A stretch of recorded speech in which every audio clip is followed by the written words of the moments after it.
let me just say, that's the way we do church in Detroit. Okay?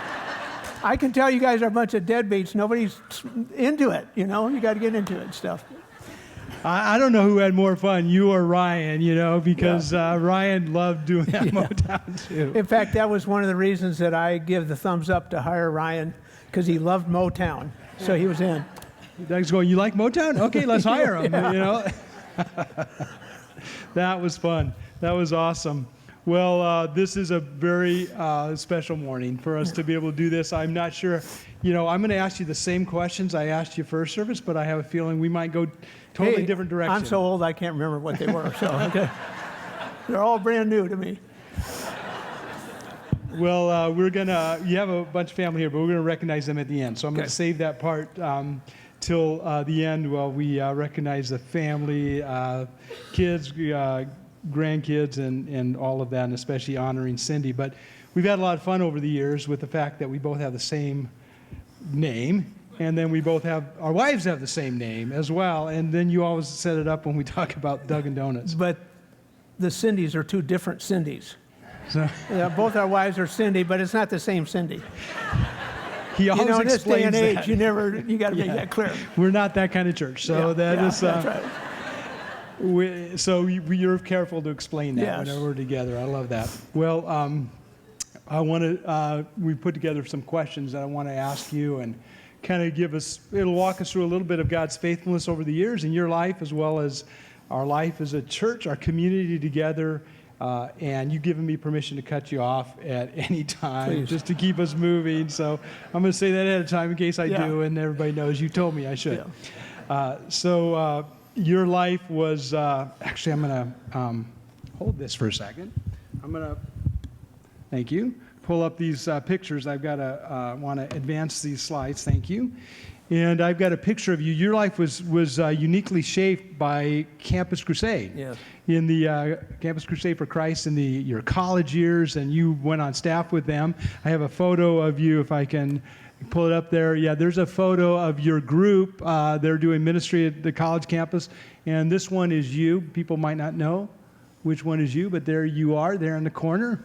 Very young Doug Sutherland. Look at those hairstyles are awesome. So when you think back of those days and the impact they had on you, what has stayed with you over the years? What part of your ministry was formed there that to this day continues? Yeah, well, first off, I became a Christian through the ministry of Campus Crusade for Christ. I grew up in a church setting, but when I went away to college, I asked the question, I wonder if this is really all real. I never really thought about it until then. And so I went away to school as an agnostic, not really knowing whether God existed or not. It was the height of the Vietnam War, and so I had a lot of questions. And it was through Campus Crusade for Christ, a couple of staff there that introduced me to Christ. And so that's where it all began. The things that really I've taken away from being involved in Campus Crusade for Christ, there's really three things that stand out. One of those was that sharing Christ with other people was a way of life. As much as a Christian, you pray and you go to church and so forth, you also share Christ, which made sense to me because I was asked, what's the greatest thing that ever happened to you? And I said, well, obviously receiving Christ in my life, what's the greatest thing you could do for somebody else? And so that impact was there. So to take opportunities along the way to do that. Secondly, the biggest impact that I've taken away is understanding the ministry of God's Spirit in my life and one's life. Billy Graham made a statement I heard early when I heard him speak in 1967. He said that 90%, in his opinion, of Christians do not know how to allow God's Spirit to control their life. And I became a Christian January 16th, 1967. January 17th, 1967, it was shared with me by the guy discipling me how to allow God's Spirit to control my life. And as a result of that, I think of one thing that's impacted my walk with the Lord over the last 50 plus years is understanding that. because most of the testimonies I'd hear from Christians was, oh yeah, I was a Christian, I was doing well, and then I backslid, and it was up and down. That probably would have been my testimony if that hadn't been shared with me. And then thirdly, Campus Crusade for Christ, the impact was that they really taught me how to walk by faith and not by sight, to step out and take God at His word and let Him work that way. And so that brought a lot of exciting experiences stepping out in situations. And one of those, the result of that attitude or that perspective, biblical perspective, is Green Valley Church came out of that, because came down here to this area with some other staff members, former staff members. We started our business, and so that's how Green Valley Church started here. Maybe a lot of people, go ahead. Go ahead. Well, I was going to say that leads to the next question. Go ahead. Okay. One of the next questions is that very thing, is that you and these three other couples famously started our church in 1984. So that's interesting. It was kind of an outgrowth of just saying we want to follow the Spirit's lead, right, and make a difference in our community. Why was it important for you to plant a local church? Why, I mean, there's lots of different ways you could do that, but why was what now we call Green Valley Church, why was that important? Yes. Well, a lot of people don't know, but what is Forest Ranch now in that area out there, Del Sur, a good portion of that was gifted to Campus Crusade for Christ to build an international graduate university, Christian university. And so that's how we all came down here together, was we left the staff, but we wanted to carry on what was called an executive ministry, where we would put on dinner parties at the Westgate Hotel, and we'd pay for them, and then we'd bring in high-profile speakers to share the gospel. And as a result of that, we got people started to come know the Lord, and we had to follow them up. Most of the follow-up was in this area, and at that time there weren't the numerous churches that are in our area now. The closest one that we felt comfortable directing people to was Manual Faith, and that was a ways away. So we wanted to get something here that would follow up those people that were coming to know the Lord, and that's how Green Valley Church got started there. Here's a picture of you about that time. We're estimating around the time you were thinking about starting this church. You started in your living room, is that right? Or a Bible study in your living room? Well, actually, yeah, we met together in one of the couple's living room, okay, to talk about the concept of starting a church. And so that's where they actually started there. But initially, the place we were was Painted Rock Elementary School. Is where we got the thing going. I remember it well. Yeah. 8 years later, you had here's a picture of about 8 years later. There, this is shortly before I came on the scene, and the church. We've had some mountains and valleys along the way, as anyone would expect. And before I came, the church went through a really difficult church split, and sometimes you get even emotional thinking about this, yeah. But this is a time when a lot of people were leaving the church, and you decided to stick around. Why was that? Yeah, we the way I described it, when we started the church, there was a lot of Christian resource ministries. I think it was CRI. I can't remember, CRM. They would supply the music people. They would supply staff to help with youth and everything else right from the get-go. They were there as a ministry to help churches that were starting. So we started and grew really quickly, and things were really buzzing, and unbeknownst to many of us that there was actually some struggling going on inside the leadership with the church. So Evangelical Free Church, which we're part of that denomination, they have pastors get together and help churches that struggle with different things. And I know, Doug, you are also on that, on occasionally helping other churches with other pastors. And so they came, and we had a very infamous meeting in the lunchroom at Painted Rock Elementary School. It was packed out because they were going to tell us what their decision was on how to resolve this issue. And so their resolution was that all the staff leave and all the leadership, the elders, also step down. So you can imagine all of a sudden you've got a real leadership gap, a real hole there. And Wally Norling, who was a retired regional guy with the Evangelical Free Church, would come down and speak on Sundays. But the numbers would continue to dwindle. Interestingly enough, the church at Rancho Bernardo, here in Rancho Bernardo, used to be the church at Carmel Mountain. And we used to call the church at Carmel Mountain Green Valley West, because most of our people went over there, or a lot of them did, and we helped populate that church, get them started, because we were having difficulties. And so the numbers continued to dwindle, and every Sunday we were wondering if this was going to be the last Sunday. And I remember sitting next to a couple that were still there, and they nudged me and says, "Where are you and Cindy going? Where are you going to go?" I said, "What do you mean, where are we going to go?" "Well, where are you going to go to church?" I said, "Well, we go to church here." And I said, "Until God closes the doors, this is our family. That's up to Him." And so we continued there, and the way I describe it was, in our early years, we were pretty on the outside, but we weren't pretty on the inside. And after this cleansing occurred, or this whatever, we became not very pretty at all on the outside, but we became what I would call pretty on the inside, because the people that were there were committed to the Lord and wanted to please Him and do what He wanted.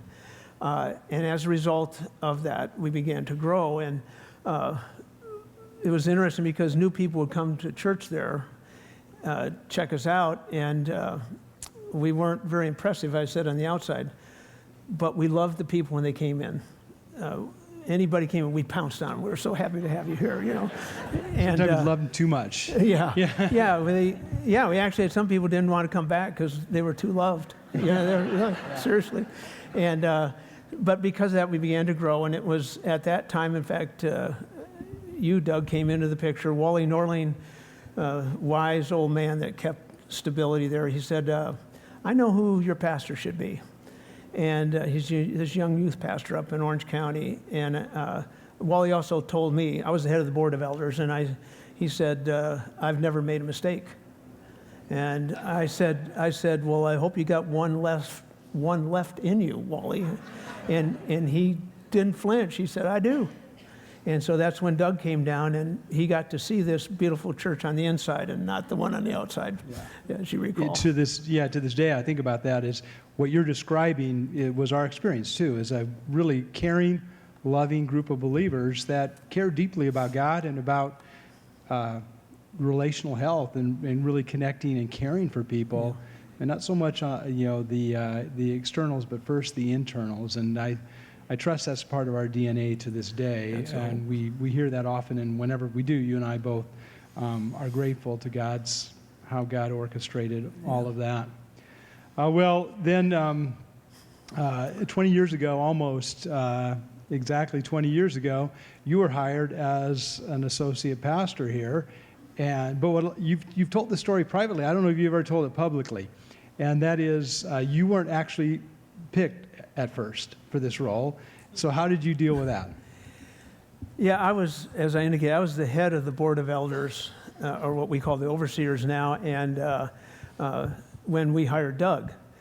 And so I also knew that we were going to be looking for an associate pastor, and the business I was involved in, because of limitations with my back and stuff, I knew I had to sell it. So I was selling the business, and I thought, God, you're so good. Transfer us right into here. I can become the associate pastor. Laid out very clearly.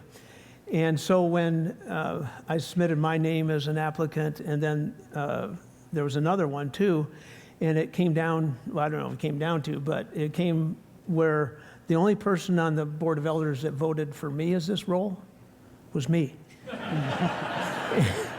Everybody else voted for this other guy. And so I remember Doug coming over to our house and had to break the news to me, and I'm thinking he's coming over and saying, "Hey, you're our man," and everything else, you know. And Doug, we've really decided as board of elders that God wants us to hire this other fella. Well, you can imagine the emotions that I'm going through. My flesh is very much there, and it's in. Now, God, Cindy and I were involved. We started this church. I saw this laid out beautifully. How my business was not going anymore, and this is perfect, and all this other stuff. But as I'm sitting there, I'm saying, Lord, I want you to use this in my life to make me more like your son. And as a result of that, I let the Lord lead. And there's many things that go on from there, but this other person that we had decided, not we, that they had decided to hire, things came up in his life and so forth that caused him to have to step down soon after that. So I sheepishly came to the elders, and I was no longer the elder at the time, and I said, would there be any value in me resubmitting my application? And so I like to say it this way, that I was never hired here.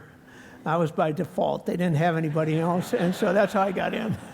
And of course, we can see from, we have the benefit of hindsight now to be able to look back, and it's a lot easier to stomach 20 years later and to realize that God in his sovereignty had a great plan for Green Valley Church, and that had your name on it. So we're so grateful. I'm so grateful for your partnership in ministry all these years. I've got a picture of you, which we think was about that time. We think that's around the time that you started at our as on staff there, and you're still wearing a tie. That was back in the days we wore ties. Can I mention something here about this? What I learned? Yeah, absolutely. At this point, that. And this is my role in the church here has been what's called counseling, and see myself as a counselor, but helping people in their journey with the Lord. That experience certainly helped me become more like Christ, and it's something in my counseling because, people don't call me up and say, Doug, I've got to get together with you because life is just too good. They get a hold of me because they're going through problems, sure. And to know that those problems are the very thing that God uses more than your good times to make you more like his son. Every Christian would give testimony to that fact. And so if we respond as a Christian should respond to those times, God can get great mileage in what he's trying to do and make us like his son. What do you say if someone says it's unfair, that what they're going through is unfair? I say, yeah. Yeah, it wasn't fair. But I ask them, I say, do you think they treated the Lord unfairly? And of course they said, yes. I said, well, if God wants to make you more like his son, don't you think that would be a good experience for you?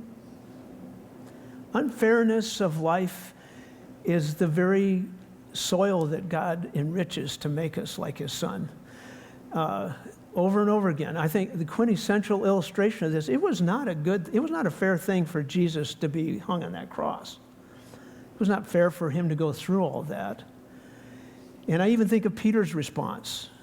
Oh, Lord, this can't be. He's well-meaning. That can't be. And Jesus said to him, first time he addressed Satan, get behind me. Then he said, this is second service and my mind starts breaking down, but he said, Peter, he talked to Peter and he said, you have man's interest in mind, not God's interest. Now you think about Peter, he was well-meaning and everything else, but if Peter would have got what he wanted and what was fair, we would never have eternal life with God. And so the quintessential illustration of this point of the difficulties of life as Christians, we need to respond as a Christian should respond to that, not respond, well, that's not fair. That's unfair. In fact, God, this is why I don't charge people for my counseling. That I tell them when they come in those difficulties of life, I say, this is great. I am so happy for you. Because this could be the best. That doesn't go over so well sometimes? No. Yeah, they don't pull out their checkbooks and stuff. But I say that God, this very thing here, if you respond the way God has told you to respond, you're going to get an accelerated growth in Christ-likeness. And that is God's goal, is to make us like his son. Romans 8:28 and 29 are kind of the template of life. They answer so many questions. People ask, well, how could a loving God allow that to happen? Or think, to me, it all fits into this template. And that says that we know that God causes all things to work together for good to those who love him and to those that are called according to his purpose. And I emphasize his purpose.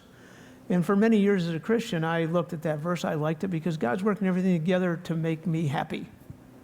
Yeah, we focus on the first half of the verse, right? Yes. Yeah. And so I went on to verse 29. I wondered, well, what is his purpose?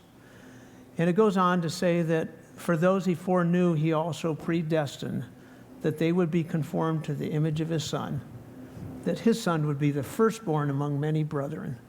So God's intention is to have a family. He created to have a family made up of people like his Son. And he's working all these things, not good things necessarily, he's working all together for that purpose. And certainly the difficulties of life are the ones that he uses the most to make us like his Son. In marriage counseling, there's that I do is that there's a book called Sacred Marriage by Gary Thomas. And the title of that is Sacred Marriage, but the byline underneath it is this: could it be that God intended marriage more for holiness than for happiness? And the answer to that question is yes. Holiness means Christ-likeness or sanctification. In other words, making us like Christ. I don't know of one thing that God uses more effectively than marriage to make us like his Son, because we can have surface relationships with everybody else, but in a marriage, you go right down to the bedrock. You can't get away with anything there. And so that's a place where God can really clean up a lot of stuff if we respond properly. You've often said, I've heard you say so many times, how much mileage God gets out of our troubles. He uses those. He doesn't waste our trials and our troubles. Well, this reminds me of something else you often say, and I think it's intriguing because it might be a fresh way for people to think about it, maybe different than sometimes people think about it, and that is the idea that God cares about our unity more than our opinions. So explain that a little bit. Yeah, well, if anybody knows me very well, I think if I were to identify with one of the disciples, it would be the sons of thunder. I would be a zealot. I'm a type A, high D on the disc chart. And so I have strong opinions about what I read in scriptures and what I understand and so forth. And so, what was the question? Well, your phrase about God cares more about unity. Oh, okay, yeah. So, than now our I've become do you see why I'm retiring? I come on the staff here, and I could be a very problem person with being strong, having been involved in starting the church and so forth, that in that time, God really was communicating to me how much he cares, how much he values unity over my opinion. Even if my opinion is a correct biblical opinion, is it used for unity or is it used for division? And so learning I think of the Lord's Prayer in John 17, where he prayed to the Father that they would all be one, as you and I are one, the Father. And then Paul talks about this as well, that make my joy complete by being of one mind and one. It's just over and over in the scriptures, that oneness. Jesus said they'll know you're my disciples by how you love one another. So all of that's there, and so to learn using that, God put much more value on that, and he can get much more mileage on the furtherance of his kingdom if we are united. Because, boy, we got all kinds of reasons to be not thinking highly of somebody else or what they're doing, or this is wrong and this is right. I mean, it's just amazing that God could have us come together into one body. And that's what he does. If we respond the way he said, he can bring things out of that but often we put our own perspective on it and think we have to do it our way. Yeah, and you've really embraced that, and it's been so admirable and such a healthy thing for our team, for our staff, and our church as a whole. I've often admired that in you. It's an incredible perspective, and I know you've shared it with a lot of people over the years. You also have a great way of just connecting with people when you meet them. I've just noticed that about you too. It's just you connect with them, and you genuinely love them. I mean, you genuinely care for them. They pick that up, and you have a way of just putting that at ease, which I think has worked for you in many ways, probably all your life, but especially as a pastor, last 20 years, wouldn't you say? Not all my life. No? Okay. When I remember traveling, and I remember I picked up a book in the Chicago airport that I was really kind of excited about. It was called Winning Through Intimidation. And I thought that'd be very good for my business, you know. But no, it has not. And it surprises me here, one such as myself. I think this shows what God can do with a life, because to be able to people and to care more about people, and I really do, where I'm a project guy, I get stuff done, and I think if I had my own way, I'd like to be a farmer in the Midwest and just ride my tractor around and plow. And but so to put that heart for people, I really do care, and that's amazing to me, because I wasn't always that way. You know, it's more mechanical and organizational and thinking of putting pieces together, projects and stuff. You know? Kind of more of an engineer mindset, the way you were trained. Right. And then in financial services for so long. You and I talked about this week, but I think it's it takes us a different direction, but it's kind of a fun thing to talk about. So you've been a pastor for 2 decades. Have you ever gotten used to being called a pastor? How do you feel about that? Yeah, and I was thinking as I was going to answer that ask you the same question, because I was surprised when you said, no, I really haven't ever got used to it. And I haven't either. If I'm out in the public square and so forth, and I'm talking to somebody, and of course you ask them, what do you do? And they ask me, well, what do you do? And I say, well, I had my own financial service business for 20 years, and now I'm kind of working with my church. And I don't tell them I'm a pastor, because when I say a pastor, all of a sudden, everything clears up. You know, everything cleans up, and you can't connect on anything. Who can relate to a pastor, right? And in fact, when I left Campus Crusade for Christ and started the business and got in the business world, I was around guys that are telling dirty jokes, and their stories are not good stories, and I'm shocked, because my whole vocational life was in ministry. And don't you know who I am? Well, no, they saw me now as a guy in business, and I always saw myself as a guy in professional Christian ministry. And so I had to get used to this kind of language and these kind of jokes and everything else, but it allowed me then to get in to share Christ. And that's why I left Campus Crusade. I want to take those things and get it into that context. I was able to begin to share with them and relate to them. I want to share one story that came up. It was back when I was on staff with Campus Crusade for Christ. I was the director of the ministry at the University of Minnesota. It was a large ministry, and one of the guys had come to Christ in the fall.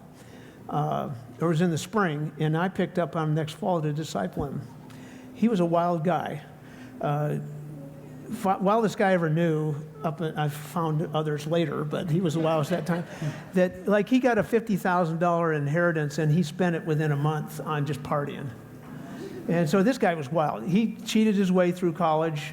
I won't tell you too much about him. He's not around here, but he might show up somewhere. Anyway, he was a wild guy. And one afternoon, he called on the phone, and he said, Doug, I've been over here at the pub all afternoon having a beer with this guy, and I can't get through to him about Christ. You could tell he was inebriated. And so he said, will you come over here and help me talk to him?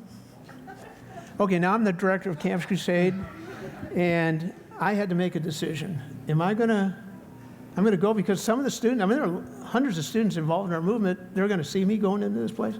And, or am I going to go because Jesus hung out with sinners? So I prayed about it, and I went with him. Sure enough, they had been drinking all afternoon there. And, but afterwards, this guy called me up the next day, and he said, Doug, the guy that had just become a Christian, he said, I was just testing you.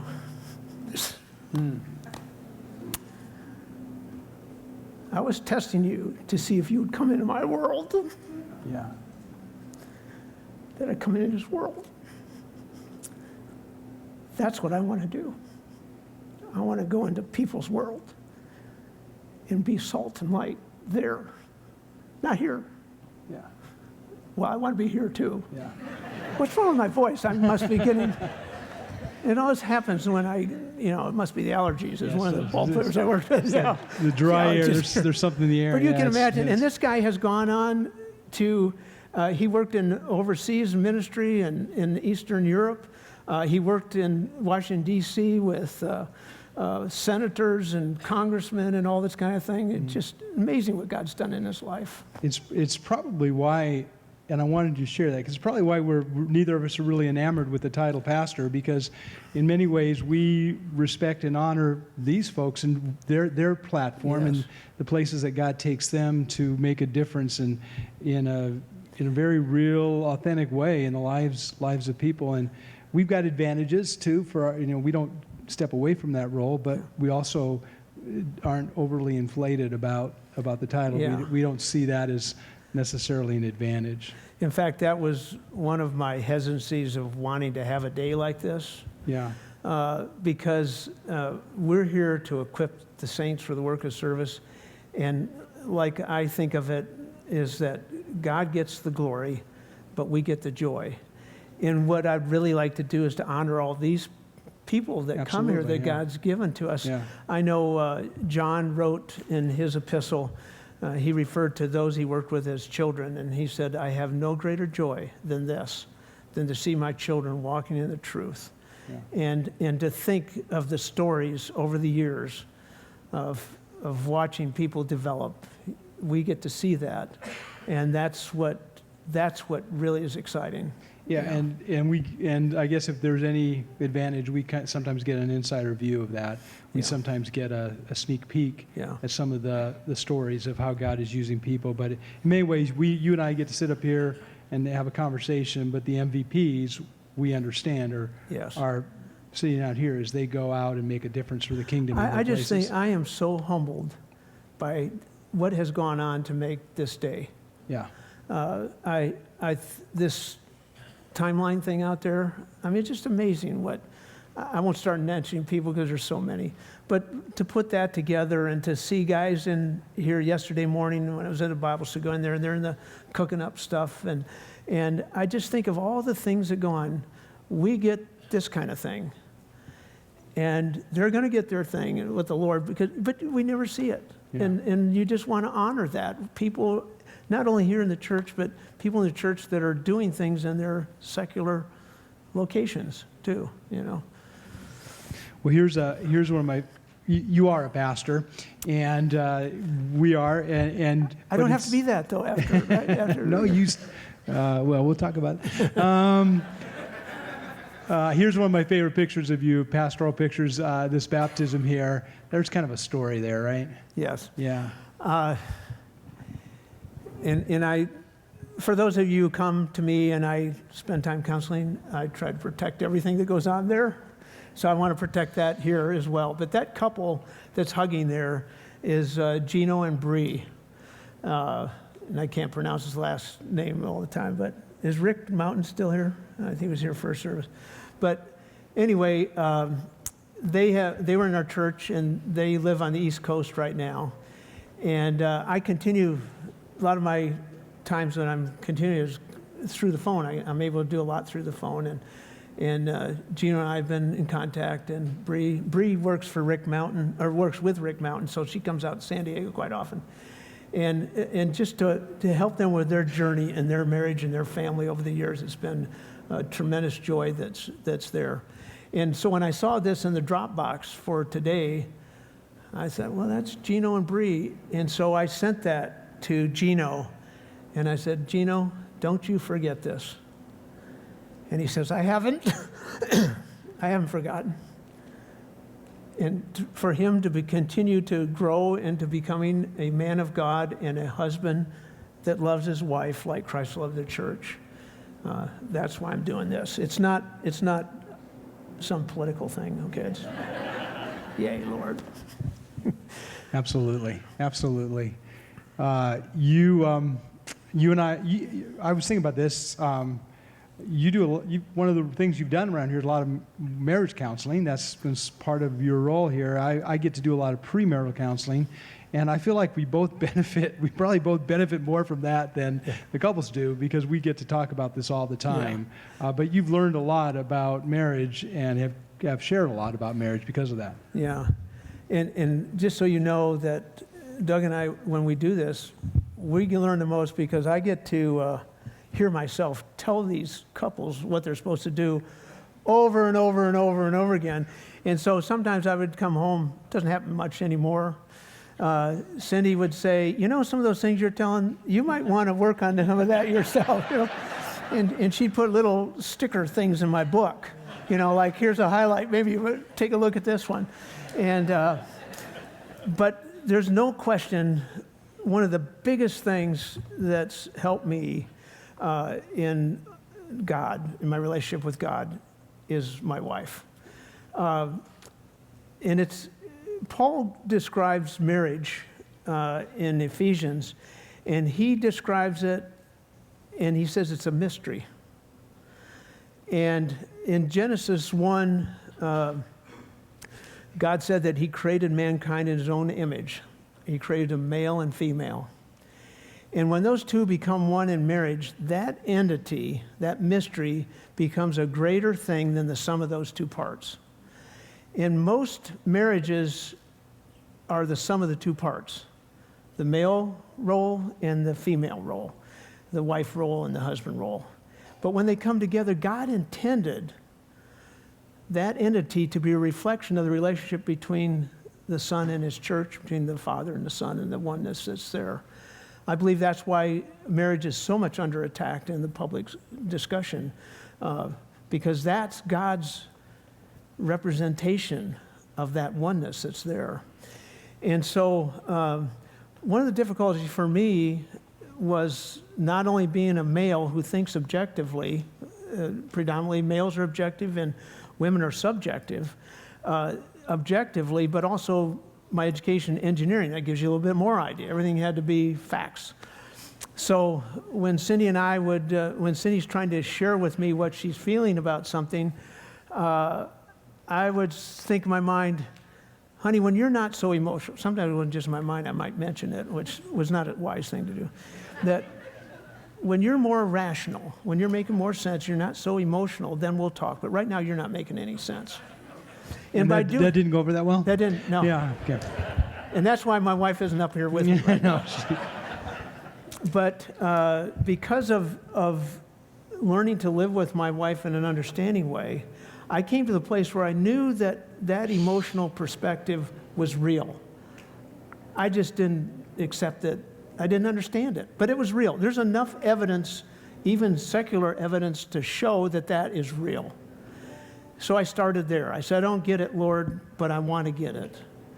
And that related to becoming more like Christ, because I would read like Jesus with the woman at the well there, the Samaritan woman, and he would talk about God is spirit, and those who worship him must worship in spirit and truth. And well, how do you do that? How can you worship a spirit? I don't get that. But I know it's real. I know he is. Jesus said it, man, and that's it. And so by having to dig into understanding what my wife was really saying, to listen with the ears that are different, that I began to appreciate immensely what she was bringing to the marriage. And if I didn't do that, I'm cutting off half of who God is, because he says he's images both of those. Right. And so as that, but the thing that I really didn't expect to happen, my relationship with God became much more personal, intimate. I mean, he's my joy. I think of the psalmist that says that my contentment is not in wealth, but in knowing you, in knowing all is well between us. And when I wake in heaven,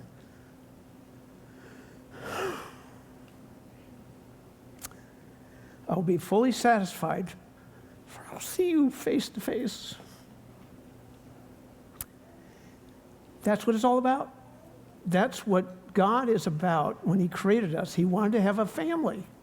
Ephesians 1:18 talks about, I pray that the eyes of your heart may be enlightened, that you might know the hope of his calling. What are the riches of his glory in his inheritance of the saints? That God feels he was made rich because he got us. And you can see why Jesus stood over Jerusalem and said, oh, Jerusalem, Jerusalem, the one who kills the prophets and stones those I've sent to you. How often I've wanted to gather you together as a hen gathers her chicks, and you were unwilling. God's wanted to do that with us, and we're unwilling. It's crazy, but because we don't understand him. And going back to the marriage, that's what really has opened up that reality. To God, there's one reality. It's not two. For us, it's bifurcated into two. We've got the physical reality, 5 senses, and then we've got the reality of the unseen. And for guys, the unseen reality, like myself, that's difficult. It's not as difficult for a woman because they relate in that subjective part. But getting that together, am I getting too long here? That I try to get guys to understand this concept. I say, why do people spend millions of dollars to buy a house overhanging a cliff in La Jolla to look at H2O and silicon particles? Yeah. Why do people pay money to go up in the mountains or all these things? Because that reality exists. And it's a reality that is where God is, and he is constantly making himself known through that reality, through the glory of the stars and through relationships between a mother and her daughter and all these things. Those are all his signature. There's all these intangibles where God makes himself very real, right, and just as real, right, as the stuff that we can see more, in many ways more so. And one of the reasons we wanted to have this conversation is that we knew it would be enjoyable, but more than that, we knew it would bring glory to Christ. To think about just how the passion for being honoring to God, to glorify him with our lives, and to be open to his work in our lives, to make us more like his son, is really in many ways the message that I keep hearing you come back to first service and right now as we kind of talk about this together. Well, my last question for you, it will maybe be the hardest. Do you know how many grandkids you have? 9. 9. But don't ask me to name them up front here. I tell Nikki and Mindy and the people in the office there, I said that you're my external hard drive. You're my cloud, because I don't have any more room in here. So I could name them, but not under pressure up front. Well, here's a pretty recent picture. I guess it's missing the newest grandchild, but otherwise, here's a picture of your family, and I'm gonna. Westland is the most recent. He's not in the picture. Yeah. Jeff's their youngest one, but all the rest are there. Would you share with us the principle of class is always in session when it comes to parenting and grandparenting? Yeah, when I'm talking to parents, I make this percentage up. 90%, nobody has ever argued with me, 90% of parenting is you being who you want your children to be. And I tell them that school is always in session. You're always teaching your children, and your children are always learning, and neither of you know that it's going on. Even as I reflect on my life here, it almost sounds like this is the end of my life or something, but as I reflect on it, I think of things that I do, and I ask myself once in a while, why am I doing that? Oh, my dad did that. My dad didn't know he was teaching me that, and I didn't know I was learning that. And that's why I'm a beneficiary of what I am, is because of my dad. He was the best man in our wedding. That's how I felt about him and my mom and dad. And so school's always in session. You parents, we want our kids to be something, but we want them to be something. It doesn't matter what I am. I want them to be. No, the best thing you can do. I remember a ball player when I was with the chaplaincy with the Padres, and I won't name names and stuff, but he said, I'll do anything for my kids. I was counseling him and his wife in their marriage. I'll do anything for my kids. And I said, no, you won't. I said, the best thing you could do for your kids is to love your wife. He wasn't loving his wife. Sad. It ended in a wrong direction, So we don't want to be what we want our kids to be. Yeah. We just want to tell them what it's like. Right. Yeah. Yeah. Well, speaking of your family, most of them, if not all of them, are here. So I'm going to invite them to come up at this time, and we'd just like to see them. So if you guys wouldn't mind joining us on the stage, the whole family, kids, grandkids, come on up here.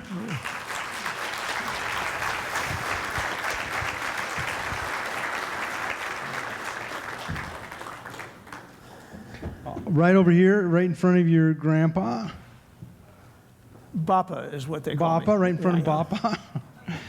Come on over here, Rand. This is my wife, not my daughter. Okay. And that's my daughter over there. Here, Nikki, you want to hand that to me? Cindy, I know Doug appreciates your ministry so much, and we've got some flowers for you. Maybe Thank Jeff, you. you can hold those for Oh, her. beautiful. You can hold those for her. And, Doug, you wanted to say something about Cindy, too, and you said you'd be remiss if you didn't say it. So just, Well, I'm giving you the opportunity to do that right now. It came up, I think, in the first part there. But yeah, it's not right for me to be up here just by myself, because we are one. And I would not be what I am.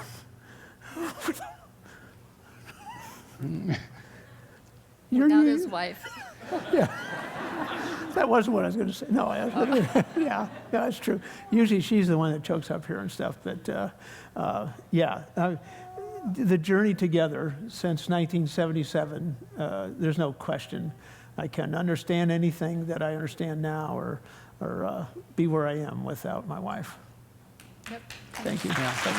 Yeah, well, let's, and the whole family as well, so let's appreciate all of them. I'm going to invite Joel Lees, who is the chair of our overseers, to come up at this time. And since we've been, showing some fun pictures of you, just so it's fair, I'm going to show a picture of Joel when he was much younger. And, look who's in the background. There's Doug Sutherland in the background. So Joel and Doug have been doing this a long time. And Joel, I'm going to turn it over to you to pray for Doug and thank the Lord for his legacy. Thank you. So, Doug, as a representative of Green Valley Church, I get to pray for you. But before I do, I want to, as a representative of Green Valley Church, thank you for all you've done for Green Valley Church and will continue to do. So he has been such a wonderful minister to us for these years, such a wonderful leader to us for these years, and we can't thank you enough. Myself and Kathy, my wife, are particularly thankful for the heart you have for the Lord and the scripture that you keep in your heart and you share so readily with us. That gives us a true understanding of the hope that is in you and the one that you serve. So, Thank you. Let's give it up.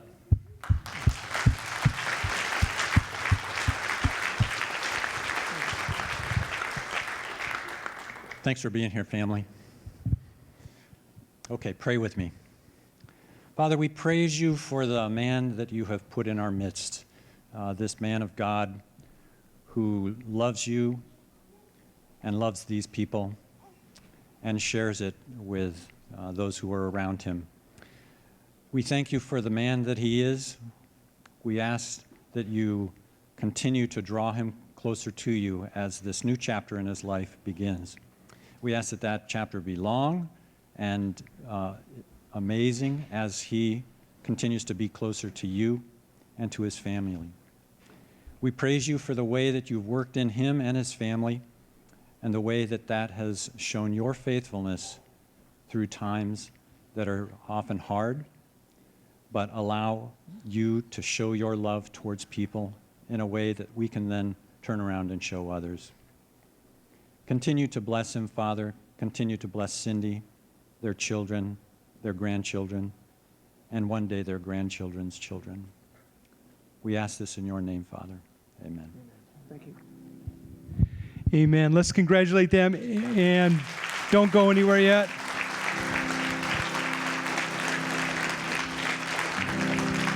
If